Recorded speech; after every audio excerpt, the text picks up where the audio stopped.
Welcome to Rasta kitchen lifestyle. ఈరోజు చూపించే recipe వచ్చేసి మునగాకు టమాటో పచ్చడిని తయారు చేసుకోవడము. ఎప్పుడు ఒకేలాగా కాకుండా మునగాకుని ఇలా టమాటోతో కలిపి పచ్చడిని తయారు చేస్తే టేస్టీగా ఉంటుంది. హెల్దీ పరంగా కూడా చాలా మంచిది. ఇప్పుడు తయారు చేసుకోవడానికి మీడియం సైజులో ఉన్న 2 కట్టల మునగాకుని తీసుకొని ఈ విధంగా పుల్లలన్నిటిని తీసేసి ఒక బౌల్లోకి తీసుకొని వాటర్ని వేసి శుభ్రంగా కడిగి దీనికి సరిపడా టమాటోస్ని తీసుకోవాలి. అంటే ఇక్కడ 1/2 కేజీ టమాటోస్ అయితే సరిపోతాయి.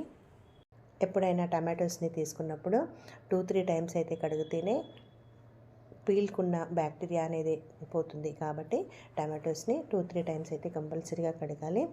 ఇప్పుడు తీసుకున్న టమాటోస్ని మనకు కావాల్సిన సైజులో కట్ చేసుకొని అలా ఉంచేసి వీటికి సరిపడ పచ్చిమిర్చి అయితే 7-8 సరిపోతాయి. కారము ఎక్కువగా ఉంటే 4-5 పచ్చిమిర్చి అయితే సరిపోతాయి.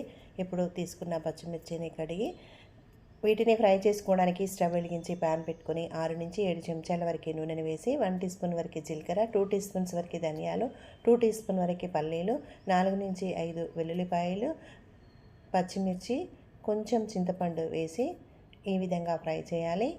ఈ కలర్లోకి వచ్చిన తర్వాత మిక్సీ జార్లోకి తీసుకొని ఇదే ప్యాన్లోనే ముందుగా కడిగి పెట్టిన మునగాకును కూడా వేసి లో ఫ్లేమ్లోనే వేయించాలి. హై ఫ్లేమ్లో వేయించితే చిటపటలాడుతూ చిల్లుతూ ఉంటాయి కాబట్టి లో ఫ్లేమ్లోనే వేయించాలి.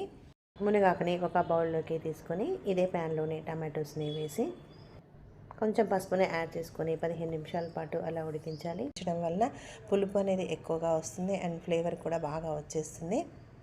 ఈ విధంగా మగ్గిన తర్వాత స్టవ్ ఆఫ్ చేసుకొని ఈ టమాటో పీసెస్ కూడా చల్లారనివ్వాలి. ఇలా తయారు చేసుకున్న చట్నీ ఇడ్లీ, అన్నము, దోశలోకి కూడా చాలా టేస్టీగా ఉంటుంది.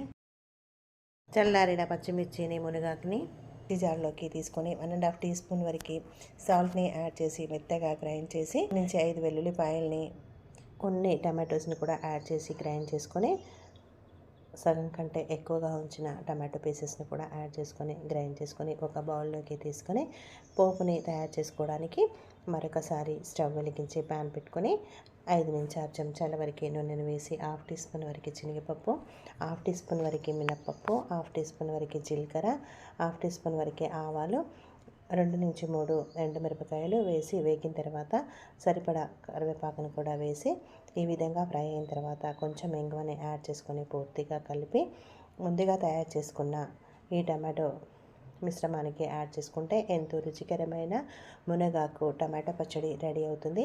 చాలా చాలా టేస్టీగా ఉంటుంది. చాలా సింపుల్గా ఈజీగా తయారు చేసుకోవచ్చు. ఎప్పుడూ ఒకేలాగా కాకుండా ఇలా మునగాకుతో టమాటా పచ్చడిని తయారు చేస్తే టేస్ట్ అయితే చాలా బాగుంటుంది. మీకు నచ్చితే ట్రై చేయండి, లైక్ చేయండి, షేర్ చేయండి, సబ్స్క్రైబ్ చేయండి. Thank you for watching. మీకు ఎలా వచ్చిందో కమెంట్ చేయండి.